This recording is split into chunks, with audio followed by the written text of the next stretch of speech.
철저한 고난이라는 제목으로 하나님 말씀 전하겠습니다. 우리가 히브리서를 1장을 이제 보았는데 말입니다. 1장에서는 우리 예수 그리스도가 만유의 상속자요 하나님의 영광의 광채이신 예수 그리스도를 보았습니다. 만유의 상속자이시며 하나님의 영광의 광채가 예수 그리스도라는 것을 보았고요. 1장 전체를 통해서 예수님은 하나님의 아들로 밝혀졌고, 그리고 그분이 현재 영광 중에 권능 가운데 우리에게 계시다라는 것을 이 앞에 이제 배웠습니다. 우리는 이제 예수 그리스도의 사역의 대부분이 이 땅에서 이루어지고 있었고요. 그리고 고난을 당하시고 십자가를 지셨기 때문에 우리가 예수님을 생각하면 항상 고난을 당하시는 예수님이 생각이 되는 것입니다. 그런데 오늘 히브리서 2장 그 9절 말씀을 한번 봐볼까요? 2장 9절 보면요, 오직 우리가 천사들보다 잠깐 동안 못하게 하심을 입은 자 곧 죽음의 고난 받으심을 인하여, 죽음의 고난 받으심을 인하여가 분명히 나오죠. 그리고 영광과 존귀로 간씌우신 예수를 보니, 이게 중요하다는 것이죠. 예수님께서는 이 땅에 3년을 사시면서 3년을 공생애를 생활하시면서 고난과 그 가시면류관을 쓰셨는데, 이제 그 3년이 끝난 이후에 지금은 영광의 관을 쓰시고 하나님 우편에서 우리의 생사화복을 보고 계신다 이 말입니다. 우리는 바로 그 예수님을 믿어야 되는데, 우리는 자꾸만 예수님을 생각하게 된다 그러면 고난 받으신 것만 생각을 하는 것이죠. 그래서 그 영광과 관을 씌우셨다 이 말은 예수 그리스도께서 이제 우리의 맏형이 되었다, 우리의 큰 형님이 되었다, 그런 뜻입니다. 10절에 보니까 만물이 인하여 만물이 말미암은 자에게 많은 아들을 이끌어 영광에 들어가게 하시는 일에 저희 구원의 주를 고난으로 말미암아 온전케 하심이 합당하도다. 우리 주님께서 고난을 당하시고 우리 주님께서 합당한 고난이라고 말하는 이유가 뭐냐 그러면, 그 고난의 길, 죽음의 길을 통해서 저와 여러분을 구원의 길로 끌고 가기 위해서 고난을 당하신 거예요. 우리가 수술을 받아야지만 병이 낫듯이 우리 예수님께서 이 고난을 통과해야지만 죽음의 길을 승리로 이끌 수가 있다 이 말입니다. 그러므로 이 길을 우리 주님께서 먼저 가셨고, 그리고 그 길을 가신 다음에 끌고 가기 위한 모습으로 우리의 맏형이다, 이렇게 말하는 것입니다. 11절에 보니까 거룩하게 하시는 자와 거룩하게 함을 입은 자들이 다 하나에서 난지라. 하나에서 났다. 그러므로 형제라 부르시기를 부끄러워 아니하신다 이 말입니다. 우리 예수님께서는 우리의 맏형이고, 그리고 우리는 예수님으로부터 이제 났기 때문에 우리는 이제 하나님의 아버지의 아들이고 우리 예수님이 맏형이다 이 말입니다. 그러므로 가장 중요한 것은 뭐냐? 우리 예수님께서 우리의 맏형이다. 이것을 가장 중요한 것은 뭐냐면, 하나님 아버지께서 우리에게 주신, 아버지로서 주실 상속분을 공동으로 소유할 수 있다는 개념의 맏형이에요. 우리가 하나님의 나라를 우리 예수님과 함께 공동으로 상속받을 수 있다. 그러므로 우리는 하나님의 자녀이기 때문에 예수 그리스도가 우리의 맏형이 되는 게 아니고, 우리의 예수 그리스도가 맏형이기 때문에 하나님이 우리의 아버지가 되는 거예요. 여러분, 그걸 절대로 잊으면 안 됩니다. 에베소서 1장 5절 말씀에 예수 그리스도로 말미암아 자기의 아들들 되게 하셨다라고 에베소서 1장 5절 말씀에 했습니다. 예수 그리스도가 우리의 맏형이 되시니까 하나님이 우리 아버지가 되시는 거지, 하나님이 우리 아버지였기 때문에 예수 그리스도가 맏형이 아니라 이 말입니다. 이것은 무슨 뜻이냐 그러면요, 아무것도 아닌 것 같은데 중요한 것입니다. 이 세상의 모든 만물의 아버지는 하나님 맞죠? 왜? 창조주 하나님이시니까. 여러분, 그거 아십니까? 구약에서 이방인들도 하나님이라고 불렀습니다. 하나님이라고 불렀어요, 이방인들도. 그때 이방인이 불렀던, 특별히 애굽 사람이 불렀던 하나님이 뭔지 아십니까? 엘로힘입니다. 엘로힘이, 그 이방인들도 엘로힘이라고 하나님을 불렀어요. 그리고 우리는, 이스라엘 백성들은 엘로힘이라고 부른 게 아니라 여호와라고 불렀죠. 그러니까 우리는 성경에 보니까 어떤 때는 엘로힘, 어떤 때는 뭐 야훼, 뭐 이렇게 나오는데 그게 뭡니까? 엘로힘은 우리가 말하는 신입니다, 신. 능력자, 강력한 힘, 이런 분이 엘로힘이고, 창조주 하나님 할 때 엘로힘을 쓰는 거예요. 능력의 하나님.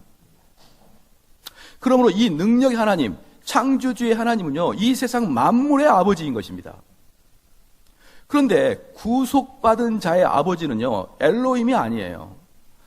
구속받는 자는, 즉 만물을 창조하신다는 개념으로서의 전체가 하나님의 자녀이지, 실질적으로 구원받는 자의 자녀라고 할 때는 구원받는 자만이 자녀이고 나머지는 진노의 자식입니다.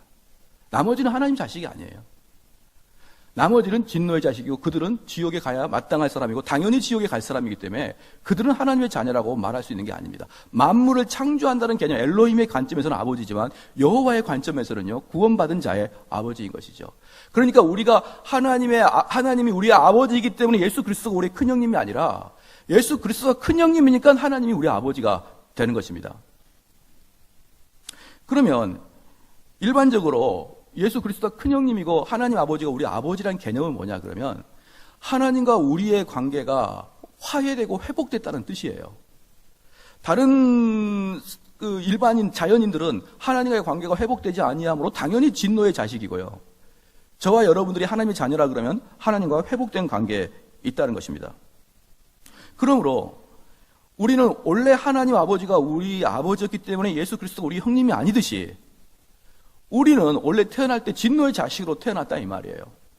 진노의 자식으로 태어나서 지옥에 갈 수밖에 없는 그러한 인간으로 태어났는데 예수 그리스도를 통해서 우리는 새로운 피조물이 되는 것입니다. 새로운 피조물이 되고 새 민족이 되고 새 자아가 되는 것이죠. 성경을 가리키고 신앙생활 하다 보면 가끔 어떤 분들이냐 그러면 이 세상에서 물질주의로만 살다가 하나님 말씀을 듣고 보니까 내가 잘못 살았구나. 물질과 권리가 이 세상의 전부가 아니구나. 이걸 깨닫습니다. 깨닫고 그래 나는 물질의 세계에서 좀 한 발을 빼서 이제 한쪽 마음은 또 이렇게 나의 인간을 돌아보면서 인성을 좀 더 발전을 시켜야지라고 하면서 기관차처럼 이 세상의 그 권력과 물질을 추구하다가 어느 순간에 살짝 내 마음을 이렇게 이제 나를 돌아보는 쪽으로 바꾸기 시작합니다. 사랑하는 성도 여러분, 자, 그러한 사람들은 참으로 좋은 방향을 돌리긴 하였지만 그렇게 돌렸다고 해서 그게 그리스도인이 됐다는 증명은 아닙니다. 그렇게 돌리지 못한 사람들은 그리스도인이건 그리스도인이 아니건 동물과 같은 삶을 살지요. 그들은 먹고 자고 권력 출세하고 잡는 것 온전히 동물과 같은 생활을 합니다. 그런데 그들이 동물과 같은 생활이 다가 아니고는 깨우치는 것이죠. 깨우친 다음에 그 삶을 약간의 방향을 비틀었다고 해서 그가 그리스도인이라고 생각하면 절대로 안 됩니다. 왜 그렇습니까? 일생 엄청 열심히 살다가 성공 출세하려고 열심히 살다가 이게 아니구나라고 깨우치고 모든 걸 탈탈 털고 들어가는 스님들도 있지 않습니까? 그러므로 자기가 뭔가 마음을 비웠다고 해서 그 사람이 그리스도인이라고 증명하면 안 됩니다. 이 말씀의 그 앞에는 뭐냐면 그런 것도 없이 자기의 일생에 어떤 변한 점도 없이 그냥 쭉 신앙생활 하는 사람들은 말할 것도 없습니다. 인생의 변환점이 있어야 됩니다. 인생의 변환점이 있어도 그가 그리스도인인 것을 증명하지 못하는데 인생의 변환점도 없이 욕망과 야욕으로 살아가면서 그 욕망과 야욕을 하나님께서 복을 주셔서 크게 늘려달라고 하는 욕망과 야욕을 끝까지 부리는 사람을 어떻게 그리스도인이라고 말할 수가 있습니까? 그리스도인은 말이죠, 새로운 피조물입니다. 새로운 피조물은 내가 가다가 조금 나의 인생을 변화시키는 게 아니라 완전히 뒤바뀌어버리는 그런 역사가 있는 것입니다. 누차 말씀을 드리지만 흑인이 백인이 되고 사슴이 공룡이 되듯이 완전히 변해버리는 그런 DNA 변화 말입니다. 본성의 변화, 본질의 변화, 내 삶이 과거보단 지금이 좀 더 좋아졌어, 좀 더 나아졌어, 그때보단 좀 더 많이 깨달았어, 그게 아니고 새 사람, 새 민족, 새 인류, 새 창조, 그게 바로 예수 그리스도의 형님됨에 대한 고백이라 이 말이에요. 많은 경우는 이런 부분을 경험도 못 해보고 있는지조차 모르면서 신앙생활을 하면서 내가 이전보다는 좀 더 착해졌다, 이것을 자기가 무척 성장했다고 생각하는데 그런 걸로 우리는 성장을 하는 게 아닙니다. 우리는 새로운 피조물입니다. 그래서 이제 예수 그리스도가 우리 형님 되니까 여러분이 만약에 어렸을 때 이 형제를 잃어버렸으면 그들을 둘이를 불러 모아서 뭐 합니까? DNA를 검사를 하지 않습니까? DNA를 검사하면 99.9% 형제입니다. 99.9% 친자입니다. 이렇게 나오지 않습니까? 그것처럼 이제 예수 그리스도가 우리의 형님이 됐으니까 예수 그리스도의 DNA와 우리 DNA를 떼보면 비슷합니다. 국과수에서 이건 형제가 아닙니다 라고 하면 형제가 아닌 것이에요. 마찬가지로 우리가 DNA를 떼보면 예수 그리스도와 우리가 비슷한 게 있는데 뭐가 비슷하냐면 피가 비슷합니다. 무슨 피입니까? 우리 예수님과 우리 안에 있는 보혈의 성령의 보혈의 피가 똑같습니다. 그게 바로 예수 그리스도가 우리 형님이란 뜻이에요. 그래서 내가 이전에는 새로운 창조가 되기 이전에는 그냥 이 세상 사람들, 자연인들이 추구하고 있는 것만을 추구하고 살아갑니다. 여기서 보면은 재밌는 게 있습니다. 우리가 이전에는 우리 그리스도인이 되기 이전에는 새 창조가 되기 이전에는 계속 우리가 구하는 게 무엇입니까? 우리의 육의 소욕만을 구합니다. 왜 그렇습니까? 그들에게는 이 땅의 것이 전부이기 때문에 그렇습니다. 별단코 교회를 다니는 사람들이 이 땅의 것이 전부고 이 내세의 세계는 없습니다 라고 말하지는 않습니다. 그러나 말은 그렇게 하지만 정말 그들의 심중 깊숙한 곳에서는 그렇지 않아요. 이 땅이 다라는 것을 심중 깊숙한 데서 그렇게 이해하고 있고요. 그러므로 이 땅 살아갈 때는 이 땅의 것만이 다라고 생각하면서 전력 질주하고 있는 것을 얼마나 많이 보는지 모릅니다. 그런데 하나님께서 우리를 새롭게 하심으로 이제 새로운 DNA가 들어오고 새로운 피가 들어오게 되면 우리에게 몸에 흐르는 이 피는 성령이 흐르기 시작하는 것이고 2000년 전에 예수 그리스도에게 피로 흘렸던 성령의 피가 우리에게도 흐르게 되므로 예수 그리스도가 추구하고 있는 삶을 이제 우리 그리스도인이 추구하게 된다 이 말이에요. 할렐루야. 예수 그리스도가 관심 갖는 그 일을 이제 성도가 관심을 갖게 되는 것이고요. 예수 그리스도의 삶을 성도가 살아내는 것입니다. 왜? 피가 똑같으니까요. 근데 피가 똑같지 않으면 살아내려고 노력을 하는 것입니다. 안 사라지는데, 그렇게는 안 사라지는데, 그렇게 가고 싶지 않은데, 내가 그런 사람이 돼야 돼라는 당위성을 가지고 억지로 살아가려고 노력하다 보니까 자꾸 그 일을 실패할 수밖에 없고 자꾸 이 일이 너무나 어려워진 겁니다. 그러나 성령이 우리의 피가 되시면요, 우리는 자연스럽게 예수 그리스도와 같은 모양으로 따라가게 되어 있다 이 말입니다. 그래서요, 이제 이전에는 민족과 지역의 혈통으로 묶여 있습니다. 민족과 지역의 혈통으로 묶여 있다가 이제는 성령이 들어오면 그것을 뛰어넘어 버립니다. 그래서 어떻게 됩니까? 혈연과 지연을 뛰어넘는 것이죠. 여러분들 중에 뭐 일본을 좋아하시는 분도 있을 것이고 좋아하지 않는 분도 있을 텐데, 저희 자녀가 아무것도 경험을 하지 못했는데 갑자기 어느 날 일본 싫다 그렇게 이야기를 하더라고요.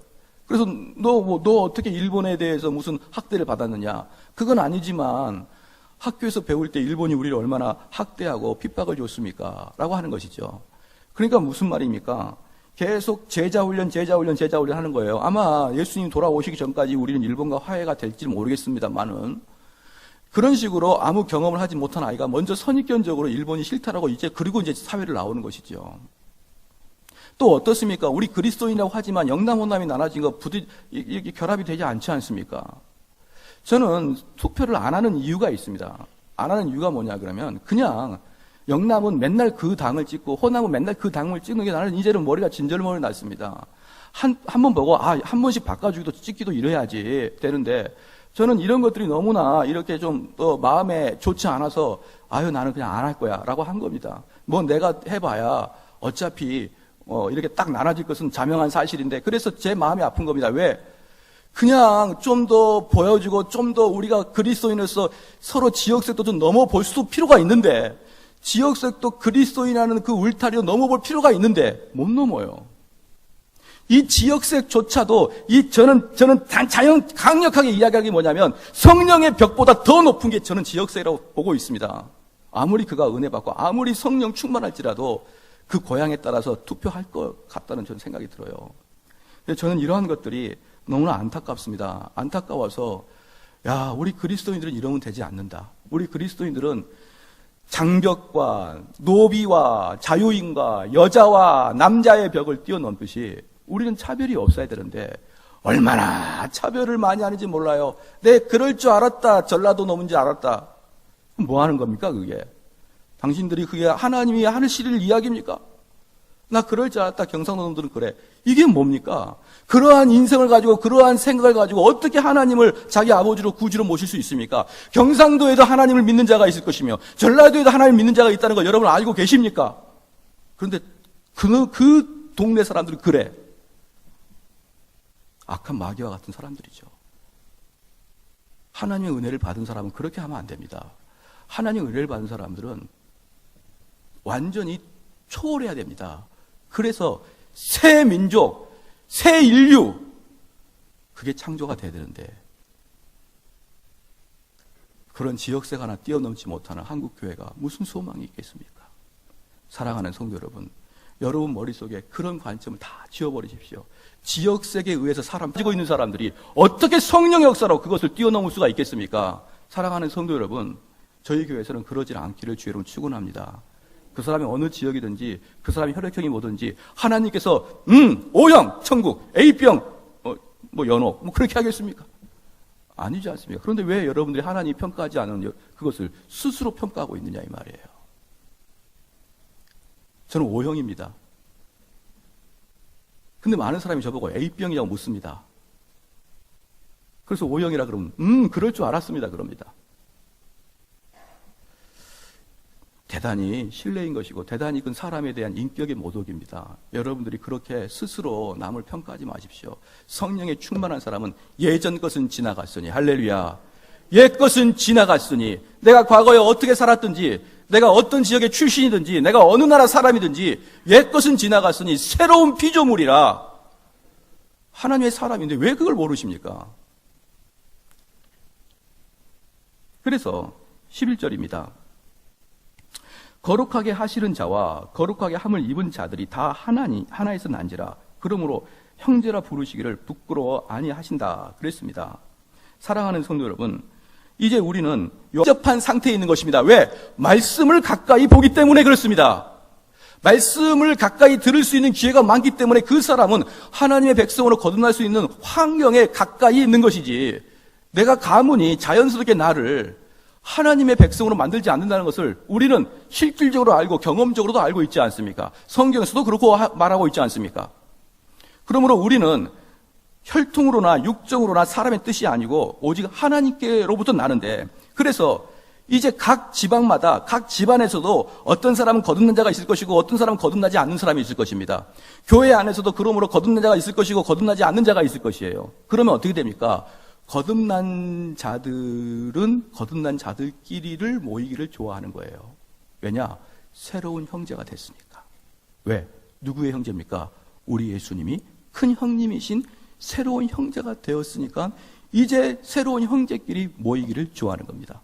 저랑 성경 공부를 쭉 하다가요, 한 가지 많은 문제가 발생하는 게 뭐냐 그러면, 저랑 성경 공부를 딱 하고 1년만 딱 하고요, 여러분들의 삶에 들어가서 사람들하고 다 이야기를 해보십시오. 여러분 직장 동료와 그리고 심지어 여러분 집안에 있는 부모 형제와 한번 대화를 해보십시오. 그러면 놀라운 일이 발생합니다. 뭡니까? 제가 이건 틀렸습니다 라고 1년 내내 강조하는 것을 거기에서는 인생은 그렇게 살아야 돼, 그렇게 살아야 돼, 그렇게 살아야 돼, 그렇게 얘기합니다. 어제도 어떤 분과 대화를 했었는데, 일주일 동안 학교 선생님인데 일주일 동안 신학기니까 학교 학부모들과 상담을 했다는 거예요. 상담을 하면서 머리가 터져버릴 뻔했답니다. 왜 그러냐 그러면 20여 명의 학부모가 다 똑같은 이야기를 하는 거예요. 자기들은 상당히 예의를 갖추지만, 그래서 제가 가끔 설교할 때 모든 사람이 목사한테 와서 찾아서 이야기하는 것은 다 똑같다 그렇게 이야기한 적이 있었죠. 그것이 자기가 기억이 됐다라는 거예요. 모든 사람이 비슷한 철학을 가지고 비슷한 대화를 하는데, 그 전에는 몰랐는데 목사님에게 성경 공부를 하고 나서는 도저히 들을 수가 없어서 머리가 터져버릴 뻔했습니다. 그래서 제가 뭐라고 했습니까? 은혜 받은 겁니다. 사랑하는 성도 여러분, 우리는 새로운 피조물이에요. 우리는 옛날의 육신의 사람이 아닙니다. 새로운 피조물은 옛날의 육신의 사람과 있을 때는 견딜 수가 없는 것이에요. 할렐루야. 그래서 내가 세상에 나갔는데 세상의 사람과 다 대화를 해보니까 어떻게 그렇게 너는 나랑 종교가 다른데 딱딱 맞냐? 그건 뭐라고 말로 표현하기 민망할 정도입니다. 참된 성도는 세상 사람들이, 물론 세상 사람들을 욕되게 하고 너는 지옥 갈 사람이니까 너 나랑 상관없어, 그게 아니죠. 그 사람을 전도하고 천국 백성으로 만들어야 될 것은 바로 저와 여러분의 소명이지만, 그럼에도 불구하고 그들과 대화 안 되는 건 어쩔 수 없습니다. 그들의 관심사는 온통 이 땅의 것이고, 그들을 만나면 전부 다 부동산 얘기할 것이고, 전부 다 자녀를 어떻게 키웠을 것이고, 자녀 학원을 어떻게 보낼 것이고, 무엇을 해야 건강할 것이고, 온통 그런 거 이야기하는데, 우리의 관심사는 뭡니까? 우리 관심사는 무엇입니까? 어떻게 해야 죄를 해결할 것이고, 어떻게 해야 내 몸에서 그리스도의 거듭남의 형태가 드러날 것이며, 어떻게 해야 내가 예수 그리스도를 닮아갈 수 있을 것인가. 이것이 우리의 관심사인 반면에 그들의 관심사는 온통 이 세상의 것이 되므로 여러분과 저는 그들과 같이 대화할 때 머리가 아픕니다. 그러면 두 번째 단계입니다. 그렇게 머리가 아픈 사람이 무엇을 하겠습니까? 모이게 되는 거예요. 할렐루야. 모이게 되는 게, 나는 이 세상 사람과 같이 있기 싫다. 그래서 지난번에 그분이 와가지고 일주일 내내 세상 사람들과 같이 그런 대화를 하다가 금요일날 와서 종교개혁사를 들으니 영적 카타르시스를 느꼈습니다 라고 표현하더라고요. 그게 교회인 것입니다.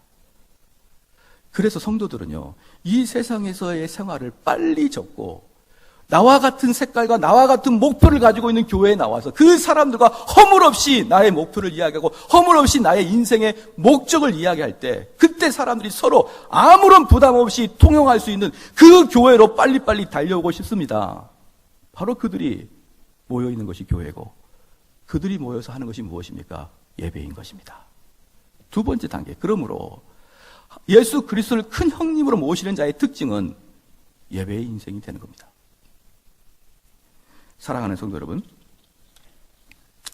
많은 사람들이 가족의 특징이 있습니다. 어떤 가정은 전반적으로 게으른 가정이 있어요. 근데 또 어떤 가정은 전반적으로 아주 바지런을 떠는 가정이 있습니다. 어떤 가정은 전반적으로 몸은 뚱뚱한 가정이 있고, 어떤 가정은 몸이 마늘은 가정이 있어요. 그래서 그 가문에 흐르는 뭔가가 있습니다. 그렇죠?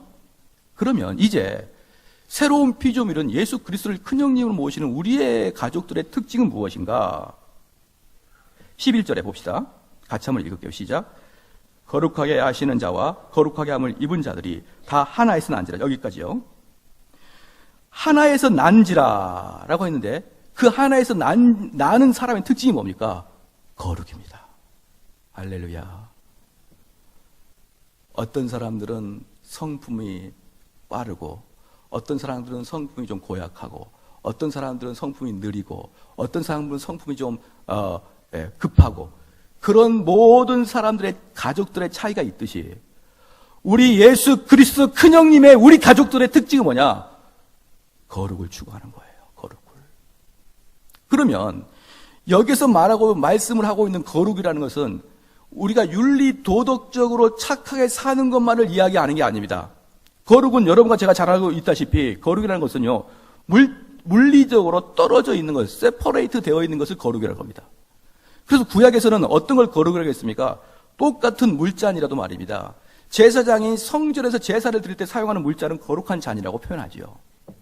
똑같은 사람이라 그래도 하나님의 일을 전문적으로 하신 사람을 따로 떼어놓은 것을 거룩한 사람이라고 합니다. 그러므로요, 우리 성도들은 거룩한 자입니다. 왜 그렇습니까? 첫 번째, 목사는 주님의 일만 하도록 전문적으로 띄워놓은 사람이기 때문에 당연히 목사는 거룩한 자입니다. 그럼 우리 평신도는 뭡니까? 우리 평신도는 이 세상에서 세상 사람들, 자연인과 따로 떼어놨기 때문에 성도들도 거룩한 자입니다. 할렐루야. 우리 믿는 자의 특징은 바로 구별된 존재이고, 믿는 자의 특징은 바로 거룩한 것입니다. 그래서 우리는 이 거룩함을 그리스도인들의 자녀라고 보면 될 것입니다. 빌립보서 2장 13절에 너희 안에서 행하시는 이는 하나님이시니 자기의 기쁘신 뜻을 위하여 너에게 소원을 두고 행하시나니. 그래서 그 거룩한 자는 우리 안에 하나님이 직접 우리 안에 소원을 두시고 우리를 그 일을 행하게 하시는 것입니다. 바로 그게 교회입니다. 그러므로 그 거룩한 자들이 모여서 그 아버지를 찬양하는 것이 바로 예배인 것이에요. 이 예배에 우리는 좀 정확하게 예배를 알아야 되는데요. 이 예배가 관중이 있습니다. 이 예배는 관중이 있어요. 그 관중이 누구냐 그러면 이 예배는 관중이 있고 배우가 있습니다. 그러면은 보편적으로 생각하기에 여러분들이 이 예배에서 관중은 여러분이고 배우는 정대훈 목사라고 생각하는 거예요. 그래서 여기 있는 쭉 분들이 프로야구에서 프로야구를 관람하듯이 연극에서 연극 배우를 관람하듯이 여러분들은 두 손 두 발 놓고 여기 앞에 있는 목사의 어떤 행위를 보고 이제 지나갑니다. 그러면 어떻게 하면 되느냐? 목사님이 이번에 설교할 때 이런 것은 좀 문제가 있다.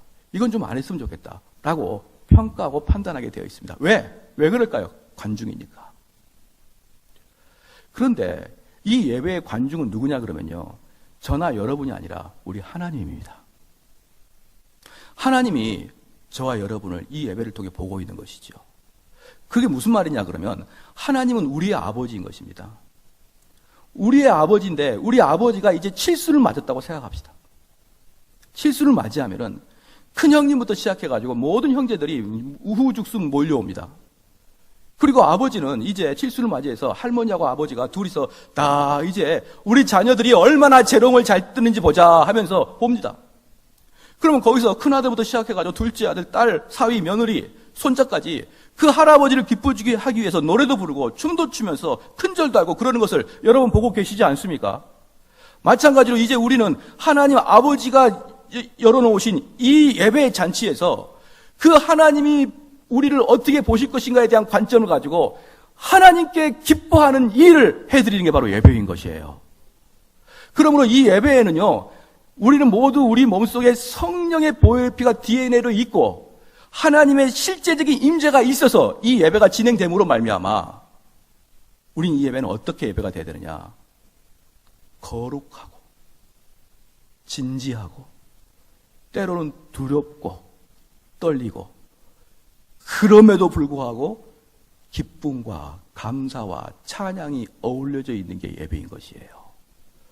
어떤 교회는 가면요, 너무 묵직합니다.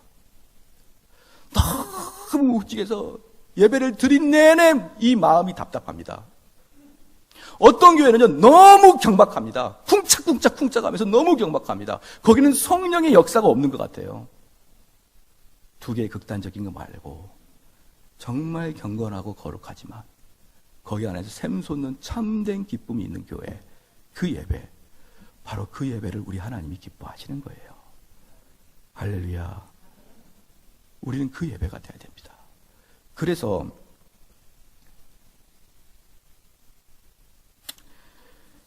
이제 두 번째 봅시다. 그래서 11절에 거룩하게 하시는 자와 거룩함에 입은 자들이 다 하나에서 난지라. 그러므로 형제라 부르시기를 부끄러워 아니한다. 이렇게 말씀했습니다. 여기서 중요한 게 뭐냐면 우리 하나님이 우리를 형제라 부른 것을 부끄러워하지 않는다는 것입니다. 오늘 본 말씀은 그대로 펴주시고요. 에베소서 4장 보겠습니다.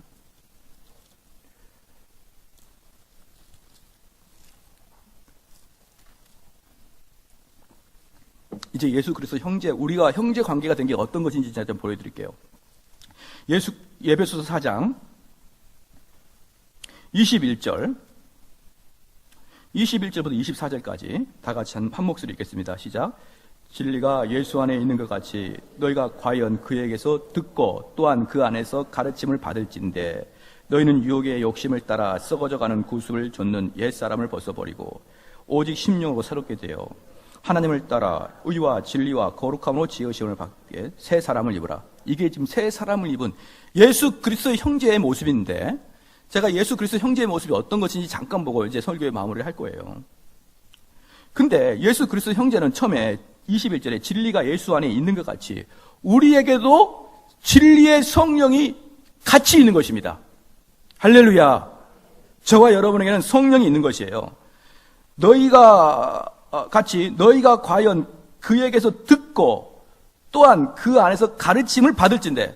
그래서요, 예수 그리스도의 동생인 저희들은 특징이 뭐냐 그러면 하나님 말씀을 배우는 것을 참 즐거워합니다. 왜냐 그러면 그것은 우리의 양식이니까. 예, 집중을 하셔야죠. 떠들고 그러시면 안 됩니다. 자, 그렇게 진리이신 예수 그리스도 안에 있던 그 진리, 성령의 진리가 우리 안에도 동일하게 내포되어 있다 이 말입니다. 그러면 22절에 너희는 유혹의 욕심을 따라 썩어져가는 구습을 쫓는 옛사람을 벗어버린다 그랬습니다. 그럼 이게 뭐냐 그러면 우리는 보편적으로 우리 아들놈 욕할 때 이놈 썩을 놈아 이렇게 이야기합니다. 썩을 놈아 이렇게 얘기합니다. 그래서 그 썩을 것, 썩을 놈, 썩어져가는 이렇게 이야기할 때 항상 머리에 드는 게 뭐냐면 나쁜 것 이런 게 있어요. 그래서 여기서 우리가 성경을 볼 때 자꾸 착각하는 게 뭐냐면 이 에베소서 4장 21절에 22절처럼 너희는 유혹의 욕심을 따라 썩어져가는 것을 구한다 이러니까 타락할 것들을 구하는구나 이렇게 생각하는 거예요. 아니에요. 제가 누차 말씀드리지만 썩어진다는 개념이 뭐냐 그러면요, 내 육체가 죽어서 썩을 때 그 썩음과 함께 같이 없어질 걸 말하는 거예요. 무슨 말인지 알겠죠? 그러니까 보편적으로 이 썩을 것, 그러니까 타락하는 것, 도박하는 것, 담배 피는 것, 간음하는 것 이런 것들을 이야기한다고 생각하면 안 됩니다. 그렇게 이야기하니까 그래 나는 타락하지 않았구나, 나는 도박하지 않았지, 나는 강도하지 않았지 그렇게만 생각하는 거예요. 그게 아니라 욕심을 따라, 유혹의 욕심을 따라 썩어져 가는 것은 무엇이다? 여러분들이 죽을 때 같이 없어져 버릴 것들을 이야기합니다. 뭡니까? 시작. 돈, 명예, 권력이죠. 돈, 명예, 권력이죠. 그것들은 여러분이 죽을 때 같이 없어집니다. 아무리 돈을 많이 모아도 우리는 돈을 결코 단돈 1원도 우리 목숨을 유지하는 데는 돈은 아무 필요가 없습니다. 어떤 분이 그런 이야기를 하더라고요. 참 동의합니다. 우리는 일생을 살아가는데 우리의 일평생을 의지하고 살아가는 게 있어요. 보편적으로 사람이 돈을 많이 의지하고 살아가잖아요. 의지하고 살아갑니다. 그런데 어떤 사람은 건강을 의지하고 살아가죠. 하여튼 의지하고 살아갑니다. 그런데 그게 의지하는 것만큼 우리에게 대가를 해줍니다. 그래? 나는 돈에게 의지하면 돈이 그 대가를 딱 지불해줘요. 지불해줍니다. 돈을 사랑하는 자는 돈을 좀 모으게 되어 있습니다. 그래서 그는 돈을 의지합니다. 근데 그 돈이 우리를 때에 따라서는 상당히 의지를 도와줘요. 근데 마지막에 죽을 때가 딱 되니까 의지를 안 해줍니다. 우리가 그렇게 의지했던 게 마지막에 죽을 때 아무것도 두서 우리가 의지해야 되는 대가에 대해서 그들이 반응하지 않아요. 언제? 시작 언제요? 죽을 때. 그럼 언제까지 모를까요? 죽을 때까지 몰라요. 이게 나를 끝까지 행복하게 해줄 것이다 생각하다가 결정적인 순간에 돈은 여러분을 돌아섭니다. 그리고 그때야 비로소 내가 인생을 참으로 헛되게 살았구나. 그렇게 고백하고 지옥으로 가고 말겠죠. 그게 바로 썩어질 겁니다. 내가 죽을 때 나에게 아무런 도움을 줄 수 없는, 여러분 지금 오래 살려고 건강 운동하죠. 운동? 그것도 도저히 이게 이해할 수 없는 게 뭐냐면 운동도 힘이 있을 때 하는 겁니다. 힘없고 후패해지면 운동도 못합니다. 운동이 여러분의 건강을 오래 지켜줄 것 같죠. 하지만 결정적인 순간에 운동은 여러분의 건강을 지켜주지 않습니다. 여러분이 남들한테 선을 베푸면 그 선이 여러분을 지켜줄 것 같죠. 하지만 그것도 마지막에 여러분들이 수많은 선을 행했어도 이제 나이가 들고 치매가 들면 어떤 사람도 여러분을 돌아보지 않을 거예요. 그래서 마지막에야, 죽음이 보일 때야 비로소 내가 잘못된 인생을 살았구나 라고 느끼게 해주는 것이 썩어질 것들입니다. 그래서 다시 한번 볼게요. 에베소서 4장 22절에 너희는 유혹의 욕심을 따라 썩어져가는 구습을 좇는, 그게 바로 옛사람입니다. 그래서 옛사람, 거듭나지 아니한 사람, 자연인, 죽어서 지옥 갈 사람들은 주로 무엇을 얻습니까? 욕심을 따라 썩어질 것들만 구하다가 가는 것이에요. 그런데 23절에 오직 성령으로 새롭게 되어 하나님을 따라 의와 진리와 거룩함으로 지으심을 받은 새 사람을 입으라. 그러면은 썩어질 것, 돈과 명예와 권력을 추구하고 자기의 자랑을 추구하다가 그게 옛사람이고, 그래서 거듭나서 새 사람이 되어 추구할 게 무엇이냐? 의와 진리와 거룩함입니다.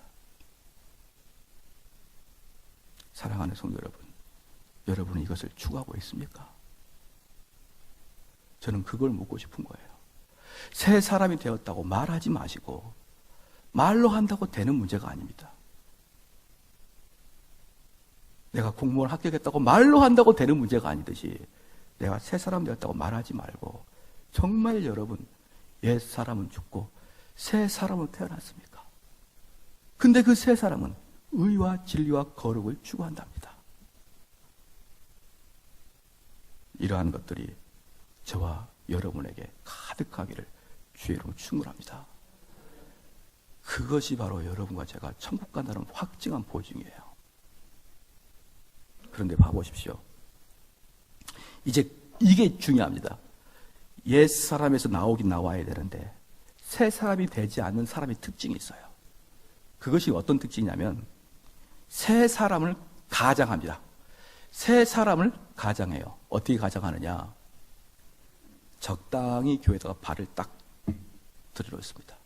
그리고 거기에 적당한 헌신과 적당한 헌금과 적당한 정성을 또 적당한 헌물을 딱 들여놓습니다. 그러면 일평생 그 사람은 내가 성도라고 행복하게 살아갈 수가 있거든요. 그 사람은 여러 가지 자기의 모든 에너지 중에 모든 수입 중에 아주 일부만을 아주 작은 시간만을 하나님께 드리면서 자기가 성도라고 스스로 발 하나를 걸치고 있으니까 괜찮아 보이는 것입니다. 사랑하는 성도 여러분, 제가 말씀을 하나만 더 드리겠습니다. 그러면 이렇게 생각하는 사람이 있습니다. 목사님, 그럼 제가 헌신을 좀 더 늦게 하겠습니다. 더 나아가서 이겁니다. 목사님, 제가 거룩을 조금 더 늦게 추구하겠습니다. 거룩하는 게 맞긴 맞고 거룩한 사람은 옳긴 옳은데 지금은 거룩이 아니고 내가 좀 더 나이가 들어서 거룩하게 하겠습니다. 내가 지금은 내가 사회일이 바쁘고 헌신하고 내가 너무너무 회사에서 어려우니까 지금은 내가 주 앞에 헌신하지 못하는데 조금만 내가 안정이 되면 그때야 내가 주 앞에 헌신하겠습니다. 그런 사람이 많습니다. 그런데요, 그분들 마음속에 거룩하게 사는 건 맞다고 생각하지만 지금은 그렇게 하고 싶지 않다는 거예요. 지금은 그 거룩이 좀 지겹다는 거예요. 그래서 내가 좀 재밌게 살다가 거룩할 시기가 오면 그때 하겠습니다. 이런 사람 잘 들으십시오. 여러분들 다 공부를 잘 못 해봤으니까 잘 알 테지만 공부를 잘하는 사람의 특징은 학교에서 오자마자 가방 던지고 뭐합니까? 숙제부터 합니다. 그럼 여기 가보니까 숙제부터 하신 분은 별로 없는 것 같고 오자마자 뭐하면 요즘 애들은 오자마자 던지고 게임합니다. 저희 때는 오자마자 던지고 뭐 했습니까? 골목 가서 놀았죠. 그래서 밤늦게가 돼서 어머니가 길동아 밥 먹어라 그러면 가서 밥 먹었지 않습니까? 그리고 우리는 어릴 때 가방을 내던지고 맨날 길거리에서 놀았는데 요즘 애들은 가방 던지고 맨날 게임하고 그 다음에 인터넷 합니다. 그러니까 이 아이 마음속에, 그럼 그 초등학생, 중학생 마음속에 숙제를 하는 것이 옳다는 것을 압니다. 숙제를 잘 해놓고 그 다음에 내가 하고 싶은 것을 해야 되는 것을 압니다. 그럼에도 불구하고 그 아이 마음속에 숙제하는 건 옳다고 느껴지지만 하기는 싫은 거예요. 그 아이 마음속에 게임하고 인터넷하는 것은 옳지 않다고 느껴지지만 그것을 하고 싶은 겁니다. 그래서 그 아이의 마음속에는요, 진짜 좋아하는 것이 게임하는 것이고 인터넷하는 것이고 숙제하는 것은 옳은지는 알지만 하기 싫은 거예요. 그렇죠? 그런 아이에게 가가지고 엄마가 가가지고 그럽니다. 아이야, 길동아, 너가 이렇게 숙제를 잘하니 너가 이제부터는 중학생이 되고 일평생 숙제하는 삶을 살게 해주겠다. 그럼 그 학생은 미쳐버립니다. 아니, 숙제가 옳은 건 맞아요. 근데 내가 어떻게 일평생 숙제라고 살아요? 우리 자녀가 저보고 그러더라고요. 아빠는 좋겠다. 숙제 안 하니까. 일평생 숙제하는 삶을 어떻게 살아갑니까? 그래서요, 그 아이에게는 숙제하는 사람이 곤욕입니다. 사랑하는 성도 여러분, 여러분 거룩함이 옳다는 걸 알겠죠? 근데 평생을 거룩하게 살 사람은 거룩이 즐거워야지만 거룩하게 사는 거예요. 여러분에게 저주를 얘기해 줄까요? 지금은 거룩하고 싶지 않은데 내가 시간이 지나면 거룩해지고, 그것은 뭡니까? 거룩이 옳지는 않은, 옳을 것은 아는데 지금 내가 거룩하게 싶지는 않다는 거예요. 그런 사람이 완벽하신 거룩하신 하나님 옆에 가실 수 있을까요?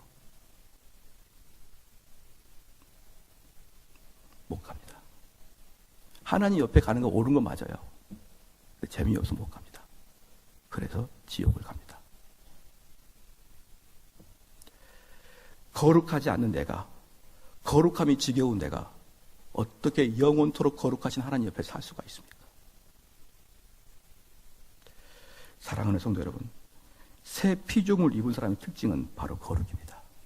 그래서 이 거룩을 추구하는 자가 돼야 될 것입니다. 할렐루야. 마지막으로 다시 본문을 보겠습니다. 히브리서 2장을 보겠습니다. 2장 11절입니다. 거룩하게 하시는 자와 거룩하게 함을 입은 자들이 다 하나에서 난지라. 근업으로 형제라 부르시기를 부끄러워 아니하시고. 우리 예수님이 우리 큰형님입니다. 할렐루야. 그래서 나는 내 동생 길동이, 나 너무너무 길동이 좋아. 내 길동이 저 녀석이 지금 저렇게 부족해 보여도 나 길동이 너무 자랑스럽고 나 부끄럽지 않아. 길동이 이렇게 이야기하는 거예요. 여러분, 가족들 중에 누가 엄청나게 성공했습니다. 우리 형님이 성공했어요. 우리 동생이 성공했습니다. 그럼 어느 곳에 가든지 그 사람 자랑하고 싶지 않아요? 자랑합니다. 근데 우리 예수님이 우리를 자랑하고 싶다는 거예요. 우리가 그렇게 훌륭하게 되지도 않았는데 우리를 자랑하게 된다는 거예요. 그런데 여러분 집에 너무 이 백수로 살다가 그냥 없으면 좋겠는 그런 오빠, 동생, 형이 있다 그러면 어디 가서 그분을 자랑하겠습니까? 부끄러워서 이야기를 안 하죠. 근데 우리 주님은 우리를 자랑하고, 할렐루야, 부끄럽게 여기지 아니하고, 할렐루야, 그렇게 해주세요.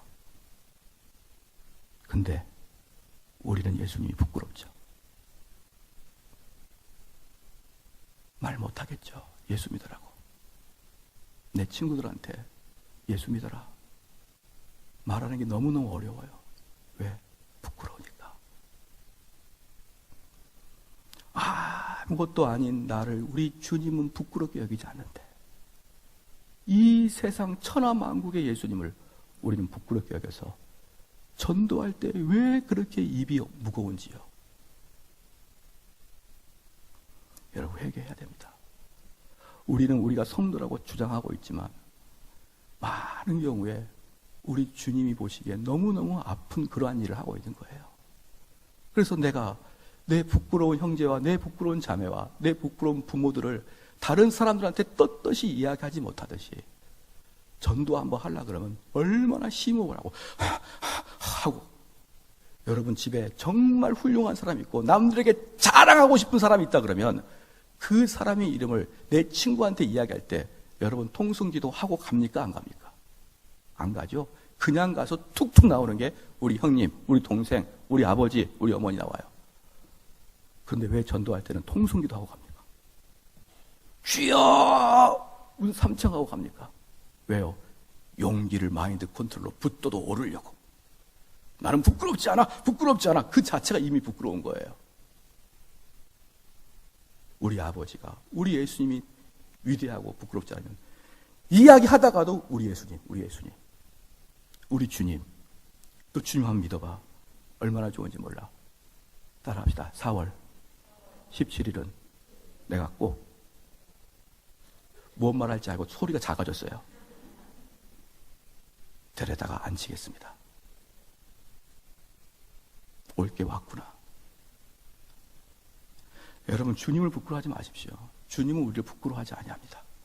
그게 바로 우리의 큰형님이라는 것이에요. 할렐루야. 마지막 하나만 더 하겠습니다. 우리 주님의 큰형님 할 때 10절에 만물이 인하고 만물이 말미암아, 이 말미암아에서 이게 아르케고스라는 뜻인데 이게 큰형님이라는 뜻이고 또 하나는 개척자라는 뜻입니다. 개척자. 그러니까 이게 무슨 뜻이냐 그러면요, 우리 주님이 큰형님도 돼서 우리가 예수 그리스도 안에서 하나님의 자녀가 되기도 했고, 두 번째, 우리 주님은 우리의 개척자입니다. 즉 우리의 선구자. 옛날에 청교도들이 미국에 와가지고 동부에 다 이렇게 정착을 했잖아요. 버지니아나 보스턴 같은 데 정착을 했습니다. 근데 그들이 이제 서부로 개척을 나가지 않습니까? 잘 알잖아요. 그때 제일 무서웠던 계곡이 죽음의 계곡입니다. 거기는요 모래로 이렇게 사막처럼 되어 있어요. 그리고 죽음의 계곡과 함께 로키 산맥을 넘어서는 게 가장 두려웠습니다. 그러니까 수많은 사람이 서부를 개척한다고 나갔는데 오도 가도 않는 거예요. 사람이 다 죽어버린 겁니다, 중간에. 근데 그들이 왜 죽냐 그러면요, 소금 사막의 특징이 있습니다. 그것은 멀리서 보면 소금 사막은 바다 같아요. 소금 사막은요 멀리서 보면 거울처럼 반짝반짝 빛납니다. 거울처럼. 그래서 멀리서 보면 그게 호수와 같아요. 큰 호수. 그래서 동부에서 서부로 갈 때 이 물을 한가득 가져갔던 사람들이 저기 보니까 호수의 물이 찰랑찰랑 거리니까 그동안 아껴 먹었던 물을 발칵발칵 먹고 딱 갔더니 전부 다 소금입니다. 그래서 거기서 다 죽어버려요. 다 죽습니다. 로키 산맥을 못 넘고 다 죽습니다. 그럴 때 누군가가 로키 산맥을 뚫고 지나갔겠죠. 그게 개척자 아닙니까? 뚫고 지나갔더니만 샌프란시스코가 나온 겁니다. 얼마나 날씨도 좋고 얼마나 온화하고 얼마나 자연환경도 좋은 샌프란시스코 나온 거예요. 그 개척자 다음에는 모든 사람이 그 길을 통해서 안전하게 샌프란시스코 가게 됩니다. 우리 주님께서 죄와 사망의 권세를 의와 진리와 생명으로 그 길을 뚫어버렸습니다. 그래서 우리한테 뭐라고 했습니까? 나는 길이요 진리요 생명이라고 말씀했습니다. 즉 무슨 말입니까? 내 안에 있는 자는 내가 그 길로 데려가겠다. 우리 예수 그리스도가 나의 큰형님 되는 자는 내가 죄와 사망의 골짜기를 뛰어넘어서 의와 진리와 거룩이 있는 영원한 영광의 하나님께로 갈 것이다. 할렐루야. 바로 그 말씀이 오늘 본문 말씀입니다. 그래서 우리가 신앙생활 할 때 그저 왔다 갔다 하면 되는 게 아니에요. 내가 우리 주님이 큰형님인 것을 확증하고 우리 주님과 같은 그런 거룩한 성품이 나에게 드러나는 것을 확증하고 그리고 그 길을 가시기를 주의로 축원합니다. 기도하겠습니다. 우리 한번 같이 기도할 때 하나님 아버지, 우리가 이 말씀을 들어보니 정말 신앙생활 하면서 조금 변하는 게 아니고 나의 전인격이 하나님을 향해 완벽하게 변화되는 그런 변화가 있어야 된 것을 이제 들었사오니 주여 나에게 그러한 역사가 있게 하여 주시옵소서. 내 몸의 피가 성령의 피로 바꾸게 하여 주시옵고 내가 이전에는 육의 소욕을 쫓았다 그러면 이제 예수 그리스도와 같아지기를 간절히 소망하며 그 길을 따라가게 해주시고 내가 우리 예수님을 입을 열어 선전할 때 부끄러워하지 아니하는 그런 자랑의 예수님 되게 하여 주시옵소서. 기도합니다. 아버지 하나님, 이 시간에 저희들 아버지 주 앞에 기도합니다. 아버지 하나님, 이 말씀이 아버지 우리의 성도들의 기쁨하게 도와주시옵소서. 아버지 하나님이여, 우리가 거룩을 추구하는 게 지겨움이 아닌 것을 알게 하여 주시옵소서. 우리가 거룩을 추구하는 게 얼마나 즐거운지를 알게 하여 주시옵소서. 하나님 아버지여, 이 예수 그리스도의 영상을 닮아가는 것이 얼마나 우리에게 특권인가를 알게 하여 주시옵소서. 하나님 아버지, 얼마나 우리가 이 일을 위해서 아버지 힘쓰고있으니 다시 돌아보게 하여 주시옵소서. 하나님 아버지, 이제 4월 17일 이제 전도주일이 다가왔는데 우리가 입을 열어서 우리 예수님을 자랑하는 게 너무나 어렵기도 하고 너무나 부끄럽기도 하는 저희들 아버지 고백하오니 아버지 저희들을 불쌍히 여겨주시옵고 이제 우리 예수님을 큰형님으로 알게 하여 주시옵소서.